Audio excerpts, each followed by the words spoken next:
There are some things I can do better than Lou Gehrig. Me, someone whose high point in baseball came when I was 12 years old and from center field threw out a runner at home plate. That was the pinnacle of my baseball career. But the things I'm talking about are internal, psychological, emotional issues. But the reality is, if I had been born in Lou Gehrig's time, there's very little chance I would have gotten help.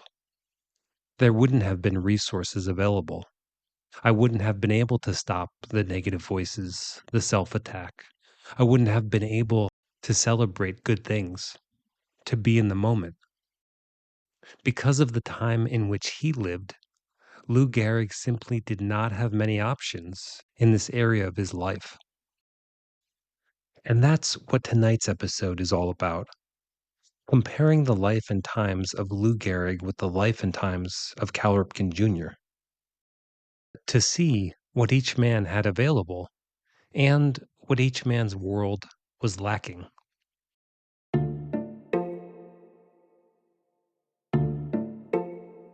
I hear this again and again when I bring up the idea of comparing the two men.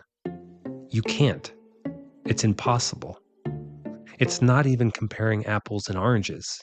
It's apples and vacuum cleaners. I get all that. Steve Garvey, number 4 on the all-time consecutive games played list, said about comparing the two men, quote, "To measure one streak against the other is complicated, and frankly, an exercise that's never going to have a firm conclusion." End quote. Beyond any comparison, journalist John Stedman wrote that Ripken Jr. and Gehrig, quote, "have a kinship that makes them baseball blood brothers for as long as the game is played." End quote. I was initially planning on an episode picking up where I left off with the journey of Cal Ripken Jr. But you know what? I love the idea of comparing these two men. It's fun. This kind of story encapsulates the things that I love about podcasts like Malcolm Gladwell's Revisionist History or Freakonomics or books like Moneyball by Michael Lewis. To have my perspective shifted, to see something big or small about the world in a completely different way. So I figured I'd still explore Cal Ripken's journey, but within the frame of this comparison. By looking at the similarities and differences of these men and the times in which they lived, it's less of a comparison and more of a way to appreciate everything that each man was up against. Plus, it's a way to shine a light on certain factors that often go unnoticed, like travel conditions for Lou Gehrig versus Cal Ripken Jr., like the fact that transportation was less comfortable for Gehrig, but also less frequent because he's not flying to the other side of the country for a 2-game series. Like the fact that Lou Gehrig played without night games, but he also played without health care, without helmets.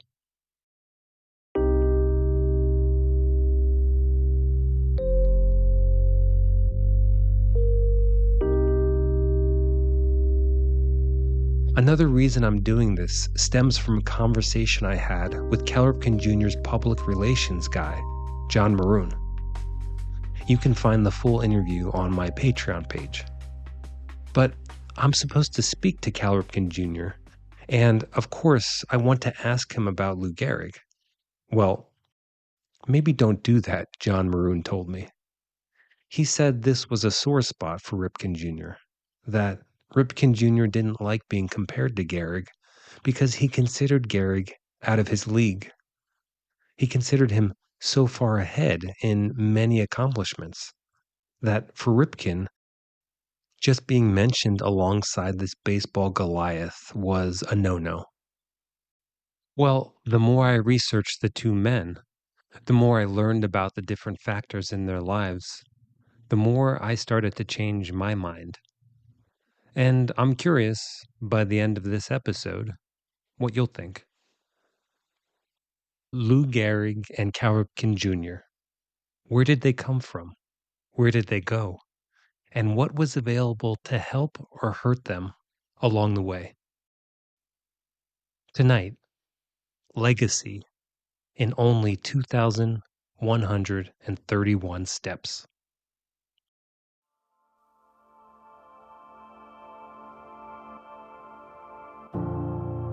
You're listening to the Midnight Library of Baseball, where there's no loud music, no jarring sounds, only nostalgic, thought-provoking, emotional stories about baseball. I'm Ben Orlando.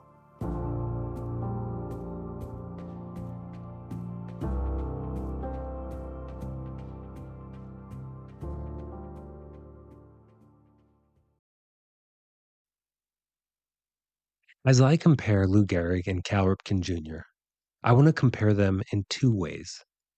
One, how did the times in which they lived help or hurt their pursuit of the consecutive game streak? And two, how did their eras affect their career numbers overall? Again, according to Cal Ripken Jr., Gehrig was far ahead in this category. So let's see what happens.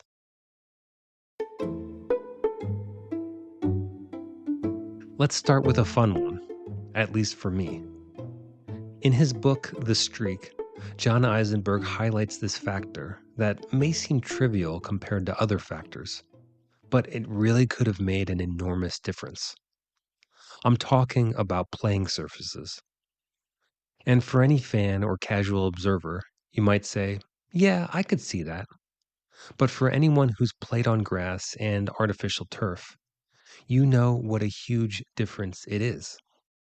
Lou Gehrig only ever played on dirt and grass, whereas Cal Ripken Jr. played during the heyday of artificial turf. And this would have been a huge difference, especially when you're talking about cumulative play, game after game, season after season. According to Steve Garvey, artificial turf cut short many a baseball player's career. From Garvey, quote, "That's a prime reason why guys like me have two replaced hips, because of the pounding we took playing on AstroTurf." End quote. The ground under the turf was concrete, so good luck falling or sliding. Then there were the rug burns if you did slide. And maybe worse than these two downsides was the lack of give of the turf. In grass, you can turn and your cleats catch and move through the earth. But with turf, your cleats can get caught. And when you start to twist, your body twists, but your ankle might lock. I played a lot of games, different types of games on grass, but only played a little bit on artificial turf. And during college, I was playing a game of flag football. And on one play, this very large man fell on me, and my feet were unable to move, and I broke my ankle. A 2018 study found a 20% increase in non contact injuries playing on turf versus grass. And 2018, that would have been a time when the turf fields were much improved from their predecessors during the 1970s and 80s, when Cal Ripken Jr. played. The concrete donuts of the 70s and 80s were all turf. Three Rivers Stadium, Riverfront Stadium, the Astrodome, Veterans Stadium. During Cal Ripken's time, there were 13 stadiums covered in turf. Now imagine Lou Gehrig, with his chronic lower back issues, playing on this unforgiving surface day after day without a break.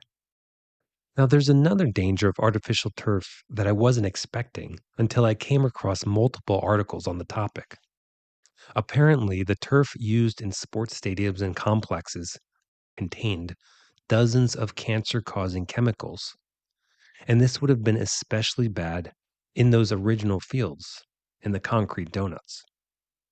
A Guardian article connects toxic cancer causing chemicals in the turf to the deaths of 6 Philadelphia Phillies. All 6 players died of a specific type of brain cancer called glioblastoma, and all 6 played most of their careers on an artificial turf containing these toxic chemicals. The scientist interviewed for the article acknowledged that it's impossible to prove a direct connection, but it's a pretty big coincidence that 6 players who played for years on a field with toxins linked to glioblastoma all were diagnosed with the same form of brain cancer. And Cal Ripken Jr., playing shortstop, would have had plenty of interaction with turf. His joints would have taken a ton of abuse, which makes his years of playing without a break even more impressive.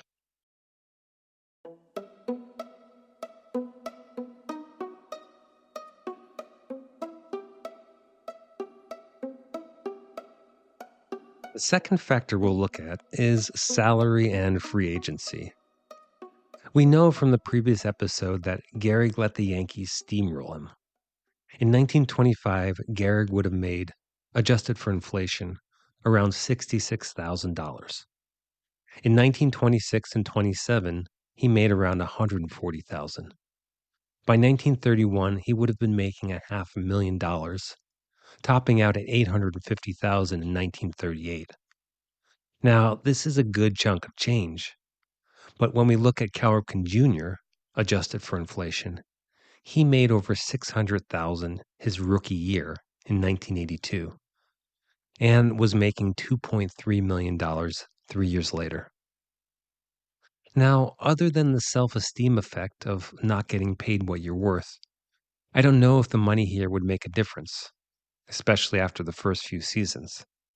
When you're making over $100,000, you're in a pretty good place. After that, when it's a difference of $200,000 or $2 million, I guess Cal Ripken Jr. could have built better gyms, better training and practice facilities to prepare himself for the streak. But in itself, after a while, doesn't seem like a differentiating factor. But it's important to look at the reason Ripken was making so much more: free agency. Ripken had an agent who was looking out for him, a professional whose job it was to get his player the best deals possible. Gehrig didn't have this. Agents didn't really become a constant in baseball until after Curt Flood's groundbreaking lawsuit and the introduction of free agency in the 1970s. In addition to higher salaries, free agency also meant players were not likely to stay with one team for their entire careers. Now, Ripken ended up staying in Baltimore, but he definitely could have played elsewhere if he really wanted to. And this is just one more example of Ripken defying the times. When so many players switched teams based on the highest bidder, Ripken said, "I'm going to stay with my family. This is where my father coached and managed. This is where I met some of my best friends. This is where my brother and I played on the same field. And this is where I'm going to stay." That said, he wasn't exactly digging through the couch cushions for change. In 1992, Ripken signed the biggest contract in baseball history, a 5-year, $30.5 million deal. But he probably could have earned even more somewhere else if he wanted to. What about Lou Gehrig? If free agency had existed in the 1920s and 30s, he would have made more money from the start. He would have known his worth, maybe, and that might have changed something inside him. But the truth is, wherever you go, there you are. Because Gehrig's self-esteem and insecurities were so deep-rooted, it's not likely a higher salary itself would have quieted or erased his inner demons.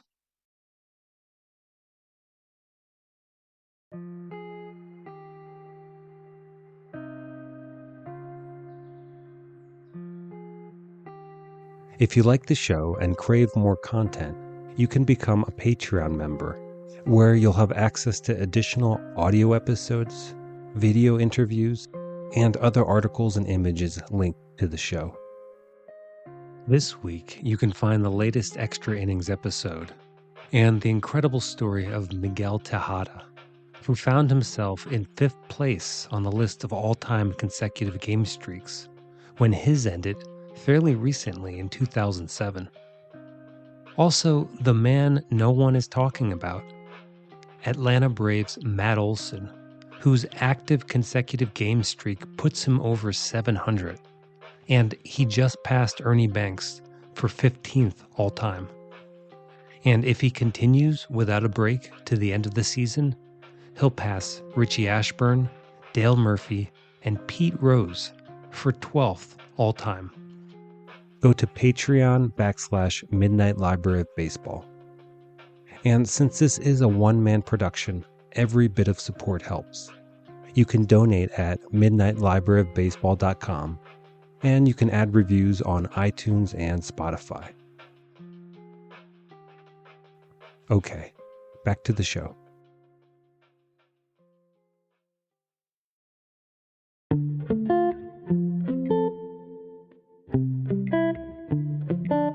When I talked with author John Eisenberg, I of course asked him to compare the two men, because Eisenberg has a whole section in his book about the similarities and differences between Gehrig and Ripken Jr. And despite Ripken's hesitation to entertain these debates, he sat down and talked with Eisenberg about some of these factors, including the impact of travel and scheduling. Certainly, as I wrote about, travel was very different. I mean, and Gehrig traveled on trains and sometimes overnight sleeper cars. Now, I like this comparison because on the surface, you might see travel for Gehrig in the 1920s as much more uncomfortable than it was for Ripken in the 1980s. And to a large degree, this was true. To travel from New York City to St. Louis in Gehrig's day, it took up to an entire day by train. And trains, no matter how luxurious, were typically bumpy. They didn't have air conditioning, and baseball's main season was summertime.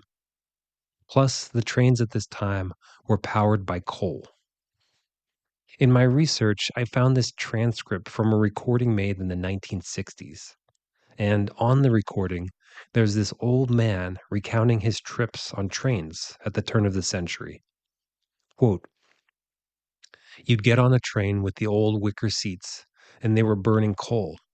And you'd get in the car in July and August and go from Des Moines to Wichita, Kansas, all night and part of the next day. And you'd open up the window and you'd be eating soot and cinders all night. And if you closed the window, you'd roast to death." End quote. Now, this would have been before Gehrig, but many of the problems persisted in his day. Trains were dirty, they were bumpy, and they were hot. So imagine a trip in July from New York to St. Louis. It's 97 degrees outside. The food is basic. There's no air conditioning. You know you're not supposed to open a window, but at some point it's just too damn hot. So you do it. You crack the window, and suddenly your face is filled with soot. Your clothes are soiled, and your lungs are filled with black coal smoke. Not ideal, period, but certainly not ideal when you're preparing for a double header as soon as you arrive. Also, other accommodations for Lou Gehrig and his teammates would have been less comfortable. And for Ripken, mostly charter flights, top-notch luxury, perks galore. But there was an upside to Lou Gehrig's schedule, as John Eisenberg relayed to me. Gehrig never played west of St. Louis. Mhm. And so that, he only played in a handful. Most of the streak took place in 6 or 7 cities. And so that, uh, I think that's easier.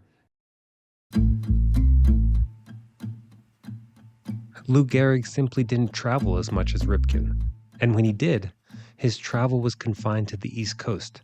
So, not much jet lag, especially when you're moving slowly by train. Cal Ripken's trips were shorter by plane and luxurious, but travel for Ripken was constant, cutting across time zones and screwing with his equilibrium. St. Louis was the western boundary for Gehrig's trips, while Ripken would have traveled from Baltimore to Oakland, from Baltimore to Seattle, and Houston, and Toronto. Also, Ripken played 8 more games per year than Gehrig, which Ripken thought was insubstantial. The biggest issue, according to him, was the unpredictability, because Ripken played day and night games, and his schedule was determined by the unpredictable whims of television. Lou Gehrig played only day games for most of his career, and that allows for a solid routine. You wake up, eat breakfast, train, play your game, eat dinner, and go to bed. Cal Ripken didn't have that luxury. According to Ripken, the lack of routine was the hardest part about his schedule. Quote, you had 12:15 games, night games, Sunday night games, getaway games, Saturday day games, Saturday night games. So your body is up and down, up and down. The schedule's roller coaster nature, combined with travel, plays with your ability to feel good. End quote. According to Ripken, the ideal routine for an Ironman is either all day games or all night games. And this is what Gehrig had.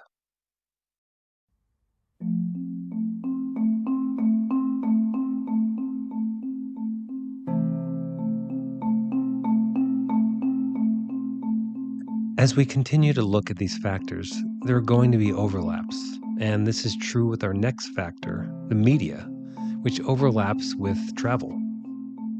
I know last episode I pointed out criticism from the media during Lou Gehrig's streak, but the press was overwhelmingly positive during Gehrig's career.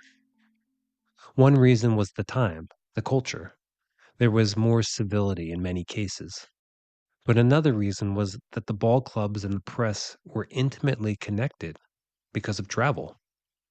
Journalists and players traveled together on these long train trips, and it's something that I think is hard to understand today, how close the two groups were. They really got to know each other because they spent hours, days together on these cramped train cars. And because of this, journalists were more hesitant to air the dirty laundry.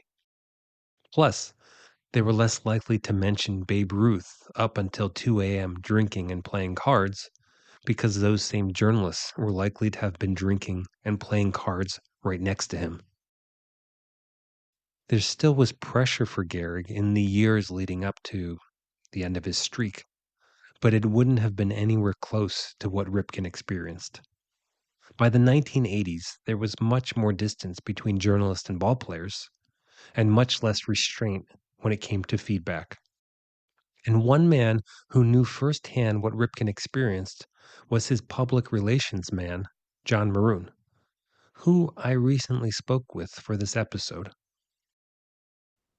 Hi, John. How are you, Yeah. Ben?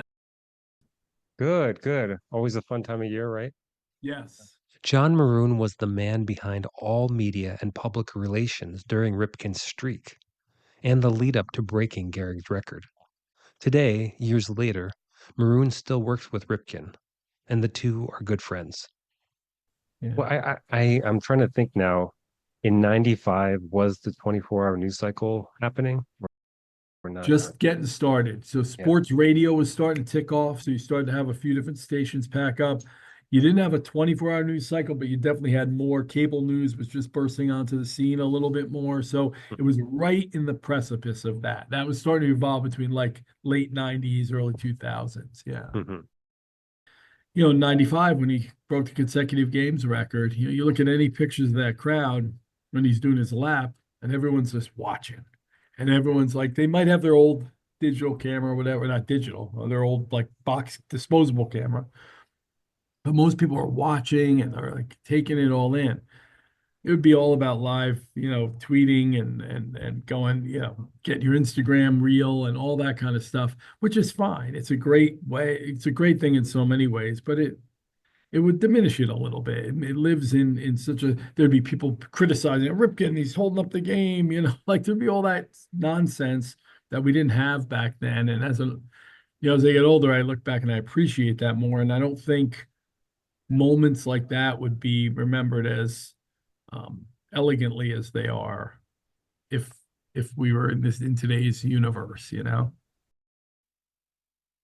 John Maroon didn't have to deal with social media, or Facebook, or Twitter, or tens of thousands of fans every day snapping photos and posting their opinions around the world.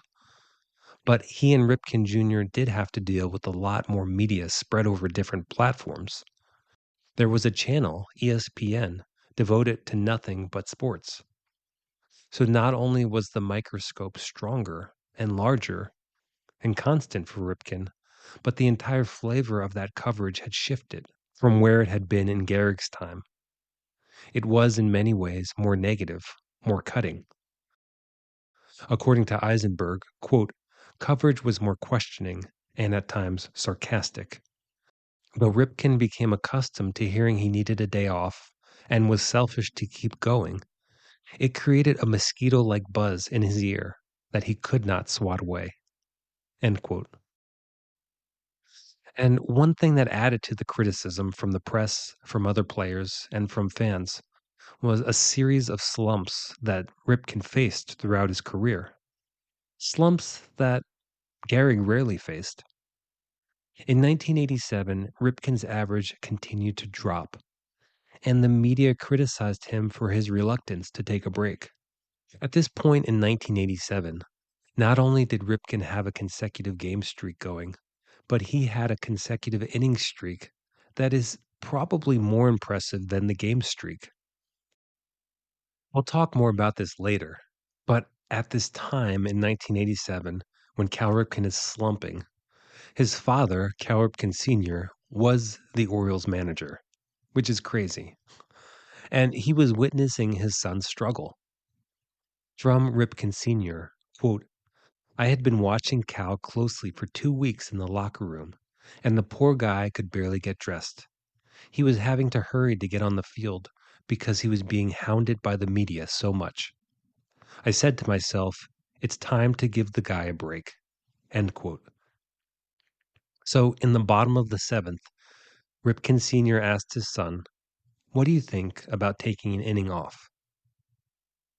Now, to every single other player in the league, this question means nothing.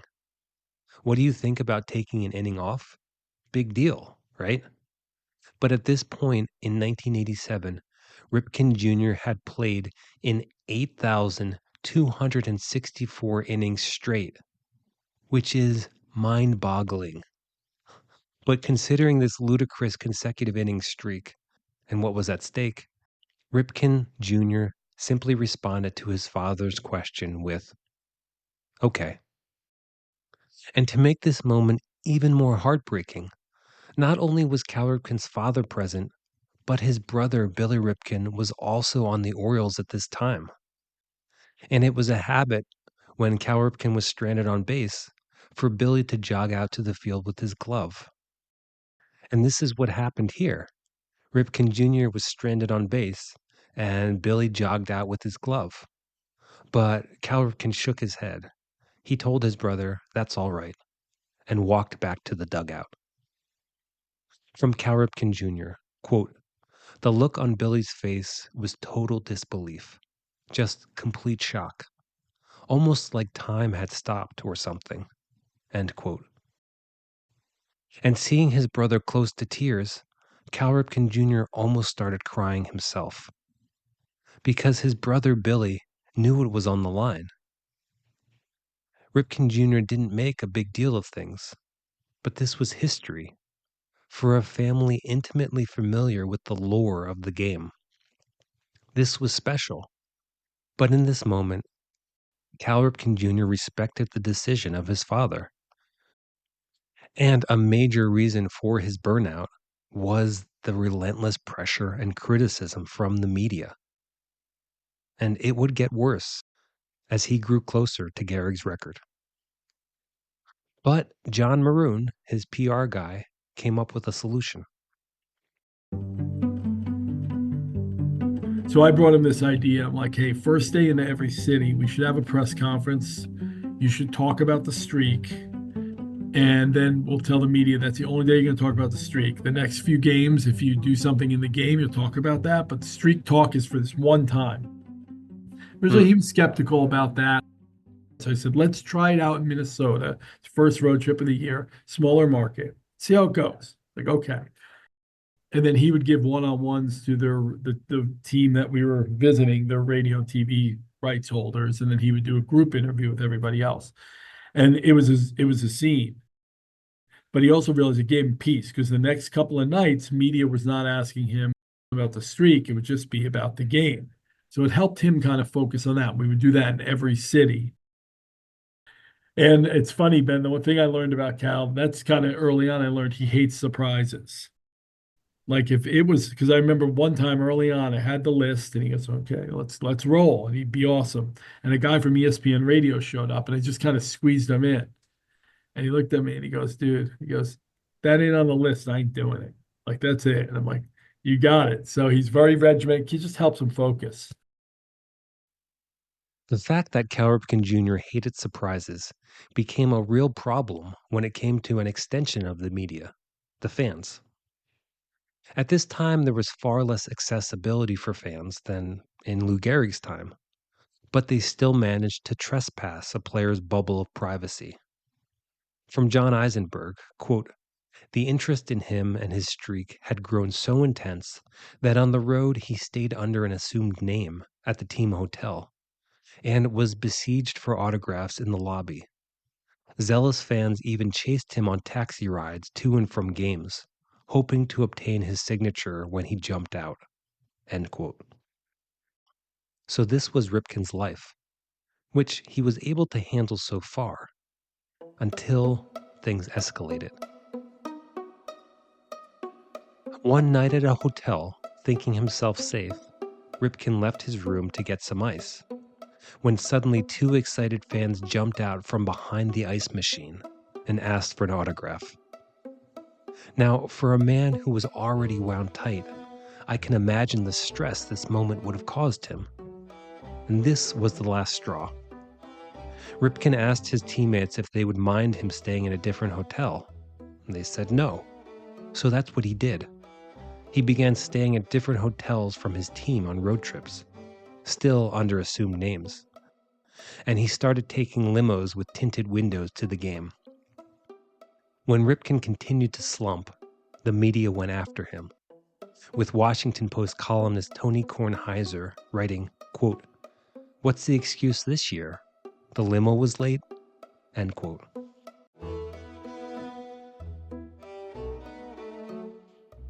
So returning to this comparison of the media for Gehrig and Ripken, objectively speaking, Ripken endured much more criticism from the media than did Gehrig.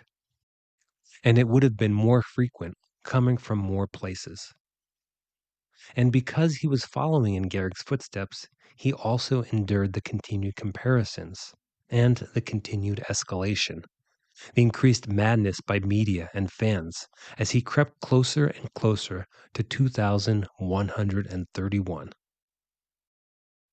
But even amid this stress, this scrutiny, Ripken Jr. continued to give so much back to the fans who both celebrated and criticized him. Again, here's John Maroon. And then he got into this whole groove. You might remember to sign autographs after the game. And that became really cool. And then he did that toward the end of his career where it would be last hours and it became legendary, where he'd be like, I'm just going to stay up. I'm jazzed from the game and I'm just going to sign autographs. That was closer to the end of his career. And that was, people loved it. It was cool. And from manager Phil Reagan, quote, "It could be 1,000 items per series. Cal said he would sign anything. And people took him at his word. We would wait until the last game of the series was over, so all the requests were in. And he would sit and sign. We would hold the bus until he was done. This happened all season." End quote. Instead of sucking him dry, these hours upon hours interacting with fans seemed to reinvigorate him, making him stronger for the next game. Because Cal Ripken Jr. knew he was lucky, even amid this turmoil, to be playing a game he loved and to be loved by so many.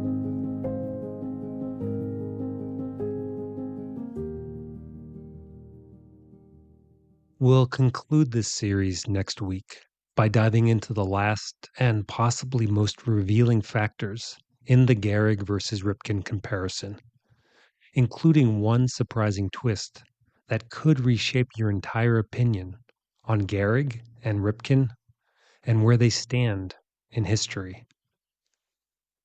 But now, a listener baseball story from one of the most honest and vulnerable listeners we've had on the show, Bill from New Jersey, who you may remember from season 2. Here's another gem from the fascinating archives of Bill's mind.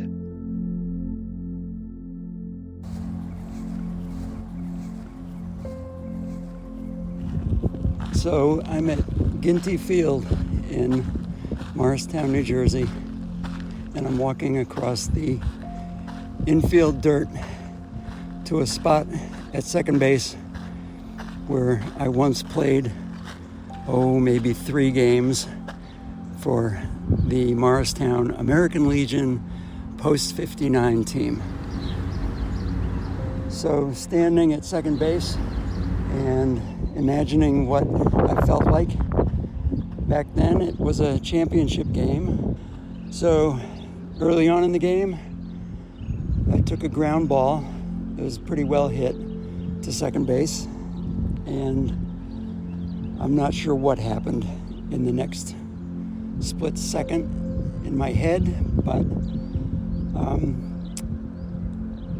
I double clutched and held the ball, and I heard the first baseman yelling at me, his name was Ricky, to throw the ball impatiently. And I'm not sure why I didn't right away, but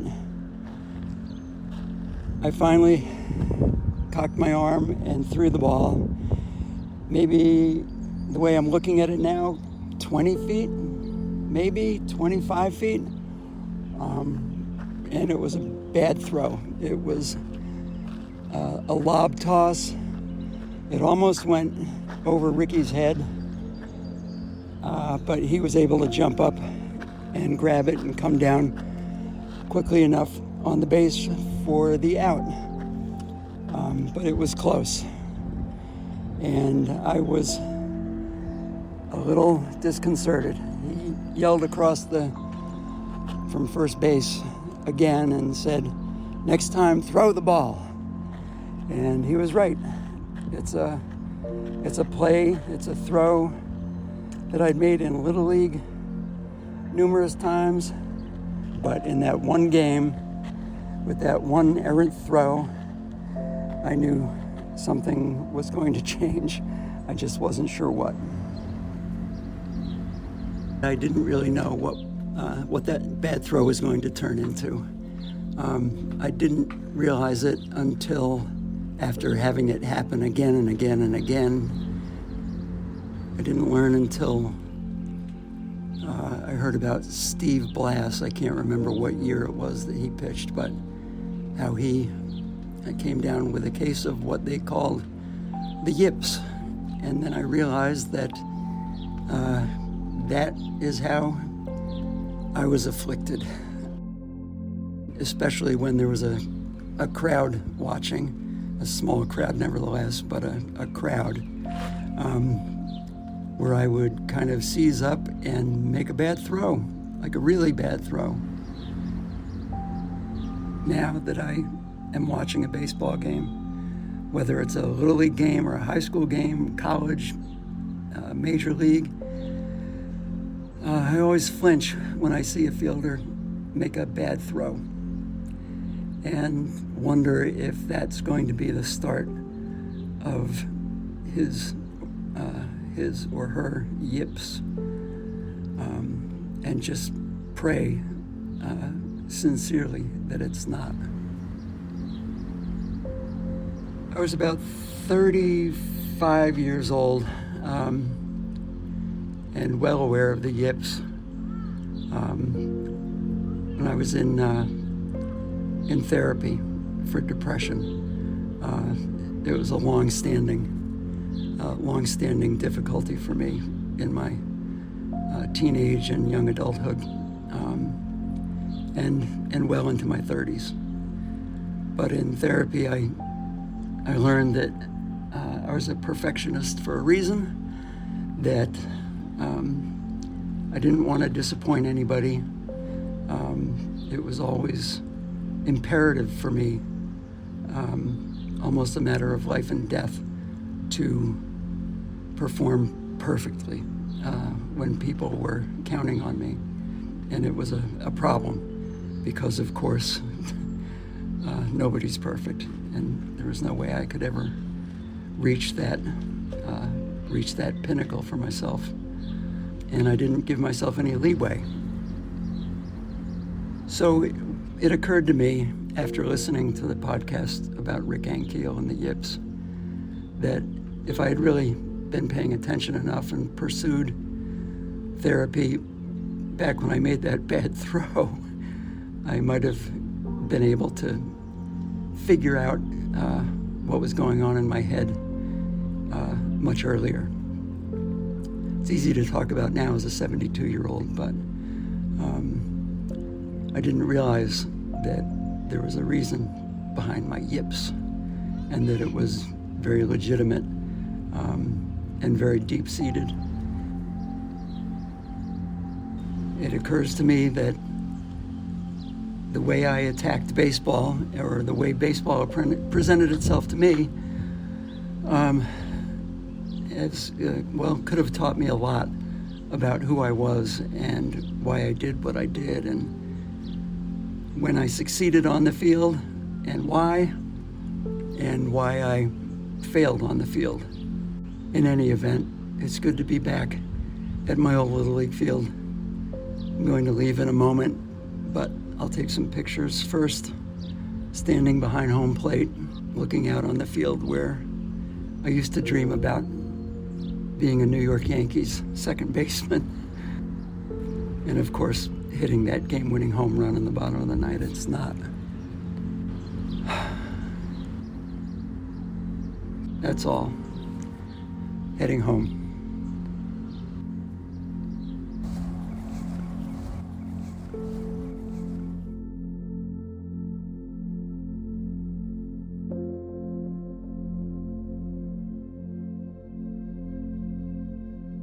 Thank you, Bill, for another great story.